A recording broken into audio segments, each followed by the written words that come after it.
Reuben Mondejar is joining us with analysis. He's an associate professor at the City University of Hong Kong, and he is joining us from Hong Kong. A couple of developments, Mira, touching on them. The defense minister is adopting this multilateral guidelines for air military encounters in an effort to reduce the chance for miscalculations and tensions in the region. I wanted to get your take on that. Well, this is new metrics on what is really goodwill for these different countries, because now we have to appreciate that the ASEAN very quickly agreed on what is going to be the the coordinated rules or informal rules, even if they are unenforceable and non-binding. But at least they are kind of a call for, really, if you want to show goodwill, you must follow these rules. And of course, we know now that ASEAN would like China and the United States to sign on to this code of conduct. So this is very good development.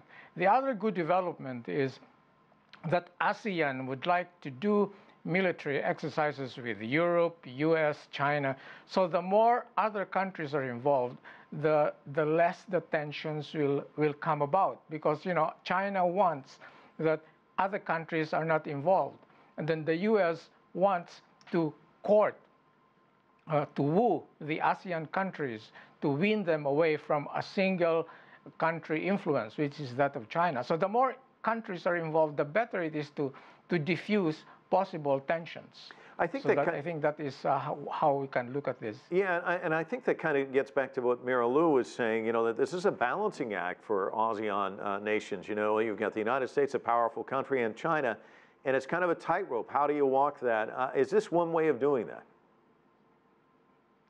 Yes, I think this is the best that ASEAN can do, because the two powers, the US and China, they have different approaches. And so in the case of China, China doesn't want ASEAN to be one single group. So China wants to deal with each of these countries on a bilateral basis.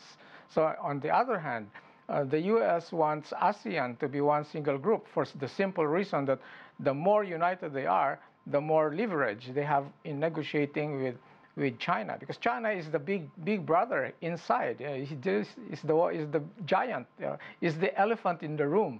So in that sense, the US is a little bit disadvantaged. So that's why it depends on the approach. One wants a bilateral, and the US wants a united ASEAN. So this is the balancing act. And ASEAN responds by even involving other countries, not just these two countries. And I think that is a very good formula to balance these two countries' influence on them. Well, you refer to them as the elephant in the room. Chinese State Councilor and Minister of National Defense Wei Fenghe said China supports the construction of an open and inclusive regional security framework with ASEAN as to build a closer China-ASEAN community with a shared future. Those seem like nice, thoughtful comments. How's that going to go over? Well, you see, now we have a battle of wills and a battle of words. So, every day practically there's a new element that comes in. They cancel the talks, and now they're again talking. So that's what I refer to as, battle of wills and battle of words. And then there's a third battle, which is the battle of public opinion. So who is seen internationally as really trying to solve this big issue? And you have 10 countries of the ASEAN, and then you have two big powers. Both of them are courting the kind of behavior of ASEAN. And then within ASEAN, as we know already, for ASEAN, one of ASEAN's problem is their difficulty to act as one, because they operate on this kind of consensus idea that it's not really a consensus. Each country has a veto over what the others can do. So what has just happened, that they all agreed on a code of conduct on unplanned military air operations. It was a very good step that ASEAN could do. Remember, the unplanned encounters code of conduct in the sea took many, many years before it can get approval of everybody. Reuben Mondejar joining us from Hong Kong. Thanks so much.